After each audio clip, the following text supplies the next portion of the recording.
अंश और रोहित दोनों अंश के स्टडी रूम में काम कर रहे थे। वो दोनों अपने अपने काम में इतना बिजी थे कि उन्हें पता ही नहीं चला कि कब रात के 9 बज गए हैं। तभी दूर पर नोक होता है। अंश कोई जवाब दे पाता उससे पहले ही सारा रूम का दूर ओपन कर अंदर आ जाती है। सारा, भाई क्या आपको टाइम नहीं पता चलता? कब से भाभी डिनर के लिए आपका वेट कर रही है और एक आप है जो अपने काम में ही बिजी रहते हैं। सारा की नज़र अब तक रोहित पर नहीं गई थी क्योंकि वो साइड वाले सोफे पर बैठा अपना काम कर रहा था।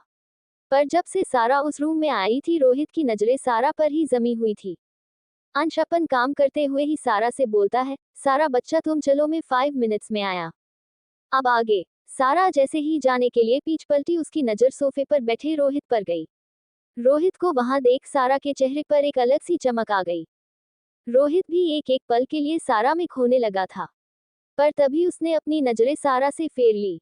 सारा को अच्छा तो नहीं लगा पर वो अभी कुछ बोल भी नहीं सकती थी, इसलिए वो स्टडी रूम से चुपचाप बाहर निकल गई। सारा जाकर नाव्य के पास बैठ गई और बोली, भाभी भाई 5 मिनट्स में आ रहे हैं। उसके बाद सारा और नाव्य आपस में बात करने लगते हैं। नाव्य को सारा बहुत पसंद आई थी। वो जब से नींद से जागी थी तब से दोनों बातें कर रहे थे। कुछ देर में अंश भी डिनिंग टेबल पर आ जाता है और रोहित अपने घर के लिए निकल गया। जब रोहित आर्ट्स विला से निकल रहा था तब सारा ध्यान से उसे ही देख रही थी।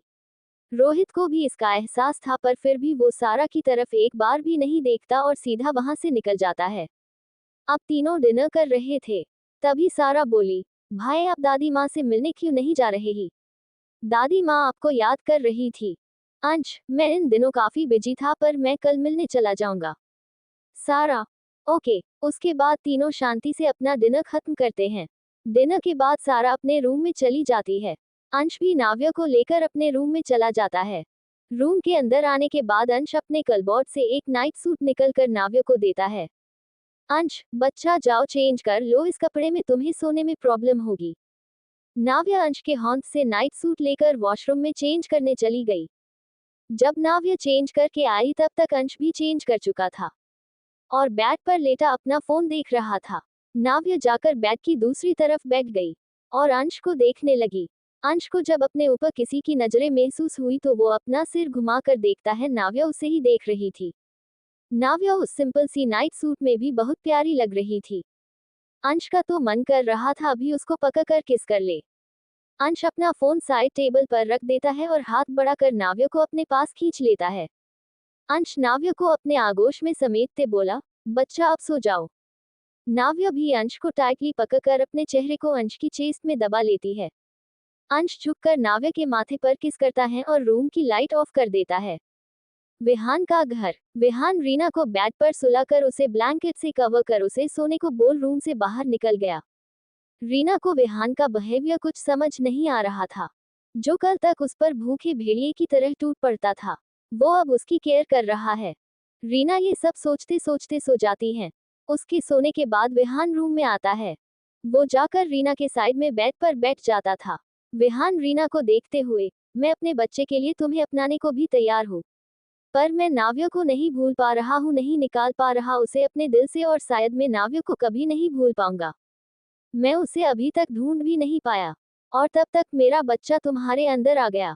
विहान रीना को देखते हुए फिर बोला, रीना मैं तुम्हें अपनी पत्नी होने का सारे हक दूंगा पर वो प्यार नहीं दे पाऊंगा जो मैं नाव्य को देना चाहता था, पर फिर भी मैं कोशिश जरूर करूंगा कि तुम्हें वो प्यार दे पाओ। विहान भी वही रीना के पास सो जाता है। सुबह का वक्त। Arts villa. नाव्य और अंश अभी तक सो रहे थे। कमरे की विंडो से सूरज की रोशनी सीधा अंश के चेहरे पर पड़ रही थी, जिससे अंश की नींद खुल गई। अंश देखता है नाव्य अब तक उसकी बाहों में आराम से सो रही थी। अंश टेबल से अपना फोन लेकर टाइम देखता है तो सुबह के 6:30 बज रहे थे। अंश टाइम देख हैरान रह जाता है, क्योंकि अंश आज से पहले कभी इतनी देर तक नहीं सोया था। लेकिन आज नाव्य के साथ सोने से सुबह सुबह अंश की नींद ही नहीं खुली। अंश नाव्य को देखता है। नाव्य सोते समय भी बहुत प्यारी लगा रही थी और आराम से सो रही थी। अंश नाव्य के गालों से हिलाते हुई, बच्चा उठ जाओ सुबह हो गई है। नाव्य अंश के उठाने पर थोड़ा सा कसमसाती और फिर सो जाती है। अंश, बच्चा उठो ना, कितना सोती हो। पर नाव्य हिलती तक नहीं है। अंश अब झुककर नाव्य की लिप्स पर किस करने लगा। नाव्य और अंश अभी तक सो रहे थे। कमरे के विंडो से सूरज की रोशनी सीधा अंश के चेहरे पर पड़ रही थी, जिससे अंश की नींद खुल गई। अंश देखता है नाव्या अब तक उसकी बाहों में आराम से सो रही थी। अंश टेबल से अपना फोन लेकर टाइम देखता है तो सुबह के 6:30 बज रहे थे। अंश टाइम देख हैरान रह जाता है, क्योंकि अंश आज से पहले कभी इतनी देर तक नहीं सोया था। लेकिन आज नाव्या के साथ सोने से सुबह सुबह अंश की नींद ही नहीं खुली। अंश नाव्या को देखता है, नाव्या सोते समय भी बहुत प्यारी लगा रही थी और आराम से सो रही थी।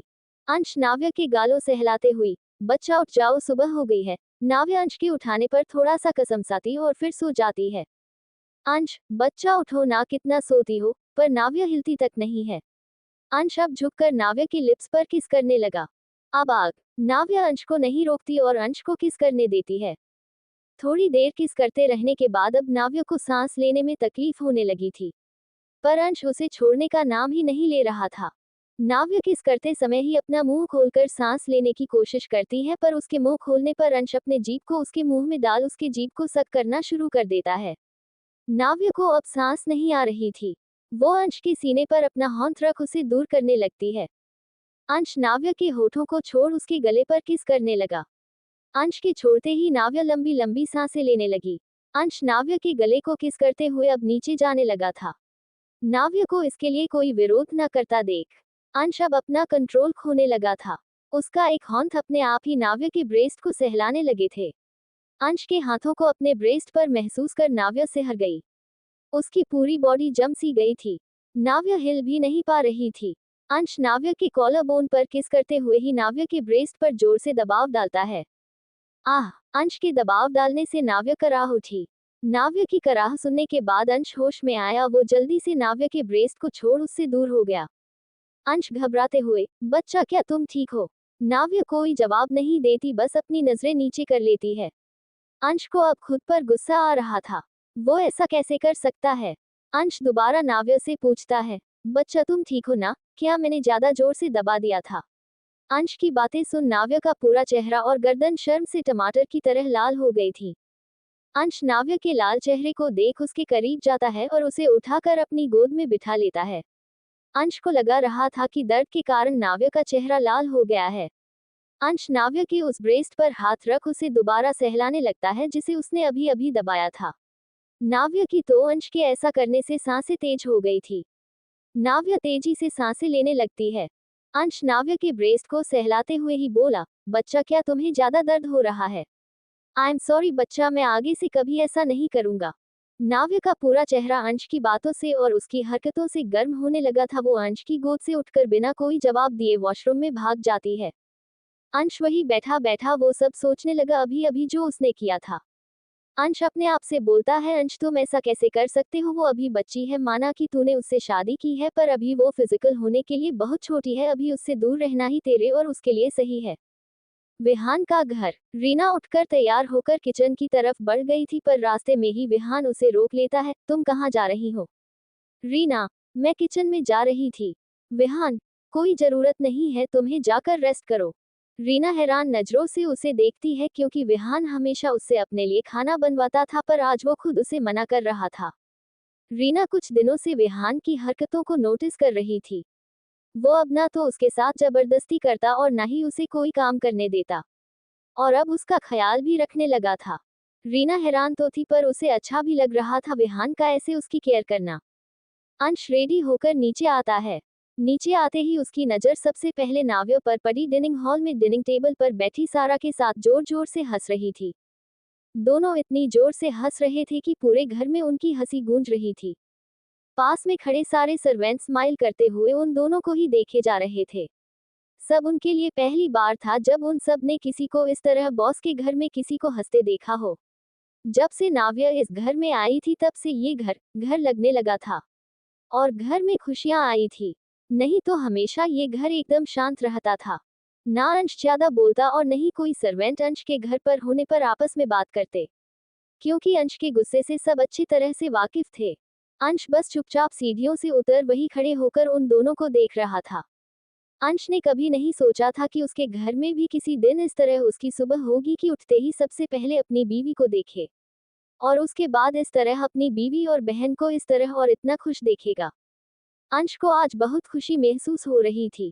हालांकि अंश को अपने घर में शांति पसंद थी और उसके घर में हमेशा शांति भी रहती थी। जब सारा यहाँ आने रहती थी तब भी ये घर शांत ही रहता था। पर जब से नाव्या यहाँ रह रही थी उसने तो इस घर में और अंश के रूम में शांति नाम की कोई चीज छोड़ी ही नहीं थी। अब तो नाव्या के साथ साथ सारा भी दिन भर घर में शोर मचाने लगी थी। दिन पर दिन दोनों और ज्यादा डेयरिंग होते जा रही थी। दोनों को अब अंश से भी डर नहीं लगता है। अंश बस लाचारी से उन्हें देखता और सब झेलता, क्योंकि अगर उसने उन दोनों को रोकने की कोशिश भी करता तब भी वो दोनों उसकी बात नहीं सुनते और उल्टा उससे ही गुस्सा हो जाती। इसलिए अंश भी कुछ नहीं कहता, क्योंकि बाद में उन दोनों को मनाना उसके लिए बहुत मुश्किल होता था। To be continue.